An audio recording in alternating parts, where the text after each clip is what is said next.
Saudara-saudari sekalian, hari ini kita akan menyelami sebuah misteri yang telah membingungkan umat manusia selama berabad-abad.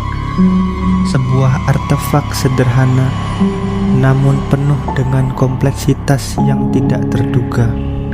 Kita tidak sedang berbicara tentang piramida Mesir. Kita tidak sedang berbicara tentang lubang hitam. Kita akan membahas sandal slop. Di dalam keramaian peradaban, ada sebuah entitas yang seringkali luput dari pandangan kita. Ia adalah sandal slop. Sebuah artefak yang secara biomekanis memfasilitasi pergerakan bipedal dan secara sosiologis mendefinisikan sebuah status quo yang unik. Mari kita mulai dari aspek morfologisnya. Sandal slop atau dalam istilah saintifiknya Pedis amplexus domesticus terdiri dari dua komponen utama, platform plantar dan pita dorsal. Platform plantar ini adalah bidang kontak utama dengan permukaan lantai. Secara geometris, permukaannya seringkali tidak rata. Ada yang memiliki pola seperti gears untuk traksi superior. Ada pula yang mulus seperti lapisan es Arktik yang menyebabkan fenomena slope slide yang seringkali fatal.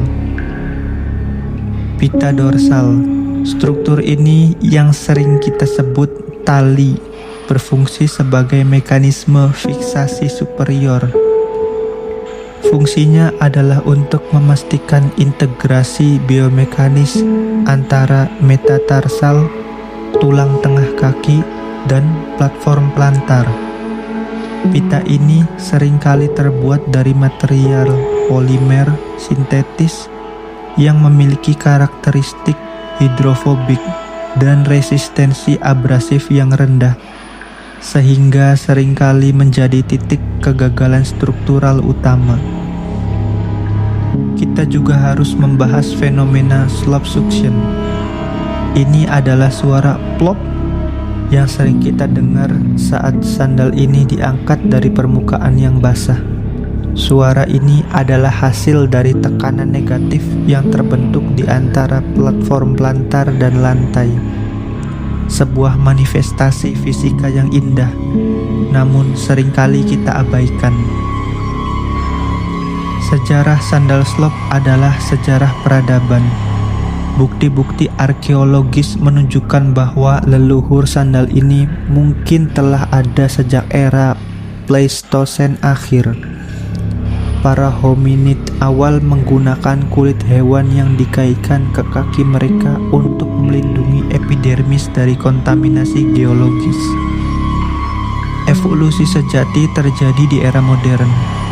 Dengan munculnya revolusi industri dan penemuan plastik, sandal slop mengalami mutasi genetik yang signifikan. Dari seonggok kulit dan tali, ia berevolusi menjadi sebuah artefak massal yang homogen dan terjangkau.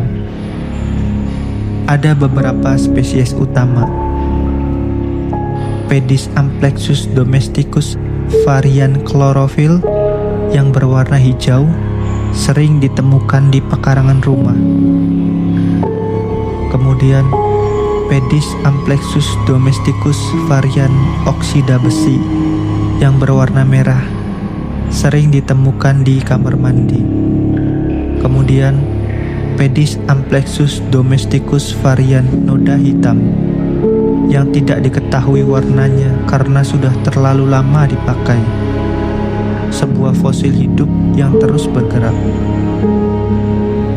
Sandal slop bukanlah sekadar alas kaki. Ia adalah sebuah simbol sosial. Ia adalah manifestasi dari relaksasi dan penolakan terhadap formalitas.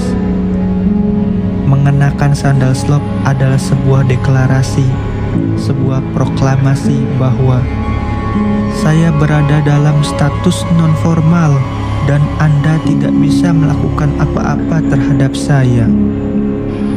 Mari kita bahas fenomena sosial yang paling terkenal, yaitu tertukar sandal slop.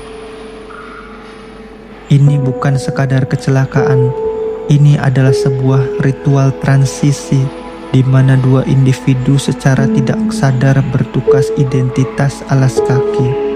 Ini adalah paradoks Schrödinger versi alas kaki. Kedua sandal berada dalam superposisi antara menjadi milik orang lain dan menjadi milik kita sendiri, hingga kita menyadari bahwa yang kita pakai adalah ukuran 39, padahal kaki kita adalah ukuran 42. Secara filosofis, sandal slop mengajarkan kita tentang eksistensialisme. Ia ada dan ia memiliki tujuan tunggal, yaitu untuk melindungi kaki kita, tidak lebih. Ia tidak peduli dengan tren mode. Ia tidak peduli dengan persepsi sosial.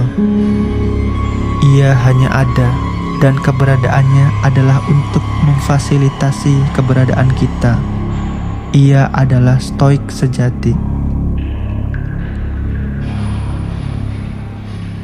Dari sudut pandang ekonomi, sandal slop adalah sebuah komoditas dengan elastisitas harga yang unik. Kita akan membayar Rp5.000 untuk sebuah sandal, dan kita akan menganggapnya sebagai investasi yang paling rasional dan strategis. Namun, kita akan enggan membayar Rp100.000 untuk sebuah sandal yang sama, karena itu akan melanggar prinsip slop ekonomi. Kita juga harus membahas statistik. Menurut penelitian fiktif saya, rata-rata orang Indonesia memiliki 3,7 pasang sandal slop yang tersebar di berbagai lokasi geografis. Di depan pintu, di kamar mandi, dan di mobil. Ini menunjukkan sebuah paradigma baru dalam logistik personal, bahwa sandal slop harus selalu berada dalam radius terjangkau dari kaki kita. Jadi, saudara-saudara sekalian, lain kali Anda melihat sepasang sandal slop, jangan hanya menganggapnya sebagai alas kaki. Lihatlah ia sebagai sebuah artefak multidimensi, sebuah artefak historis yang telah berevolusi, sebuah simbol sosial yang mendalam, dan sebuah artefak filosofis yang mengajarkan kita tentang eksistensi. Sandal slop adalah bukti bahwa hal-hal paling sederhana dalam hidup kita seringkali memiliki kompleksitas yang tak terduga. Dan dengan pemahaman ini, mari kita berjalan dengan penuh kesadaran dan penghargaan, tapi tetap dengan suara plop yang khas. Ini adalah proyek yang disponsori oleh Sandal Slop, perusahaan yang tidak pernah ada. Sekian pembahasan kali ini. Jangan lupa subscribe, like, komen, dan share agar channel ini bisa terus berkembang. Terima kasih.